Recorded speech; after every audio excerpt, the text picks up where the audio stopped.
திருச்செந்தூர் ஸ்தல புராணம் எழுதிய வென்றிமலை கவிராயர் வரலாறு. வென்றிமலை கவிராயர் திருச்செந்தூர் கோவிலின் மடப்பள்ளியில் பிரசாதம் தயாரிக்கும் பணியில் இருந்தார். ஒரு நாள் முருகப்பெருமானை நினைத்து தியானத்தில் ஆழ்ந்து தன் வேலையை மறந்துவிட்டார். பிரசாதம் எடுக்க வந்தவர்கள் அது தயார் செய்யப்படாததைக் கண்டு அவரை திட்டி அடித்து விரட்டினர். மனமுடைந்த வென்றிமலையார் இறந்துவிட எண்ணி கடலில் விழுந்தார்.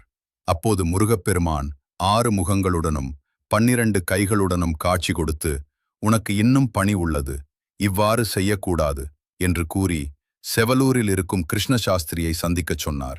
அதன்படி செவலூர் சென்ற வென்றிமலையாரை, வாங்க வென்றிமலையாரே, திருச்செந்தூரிலிருந்து வருகிறீர்களா என்று கிருஷ்ணசாஸ்திரி வரவேற்றார். என் பெயர் உங்களுக்கு எப்படி தெரியும் என்று வியந்தார். அதற்கு அவர், நேற்று இரவே முருகன் கனவில் சொல்லினார் என்றார். பின்னர் சமஸ்கிருதத்தில் இருந்த ஸ்தல புராணத்தை தமிழில் எழுதினார். முருகனின் அருளால் வென்றிமலை கவிராயர் திருச்செந்தூர் ஸ்தல புராணத்தை தமிழில் எழுதிய பின் அதை திருச்செந்தூரிலே அரங்கேற்றம் செய்ய ஆசையுடன் வந்தார். ஆனால் அங்கு அவரை மதிக்காமல் மீண்டும் விரட்டினர். விரக்தியில் அவர் எழுதிய ஓலைச்சுவடிகளை கடலில் எறிந்தார். அந்த ஓலைச்சுவடிகள் இலங்கையில் உள்ள பனைமுனை என்ற இடத்தில் ஒரு முருக பக்தரிடம் கிடைத்தது.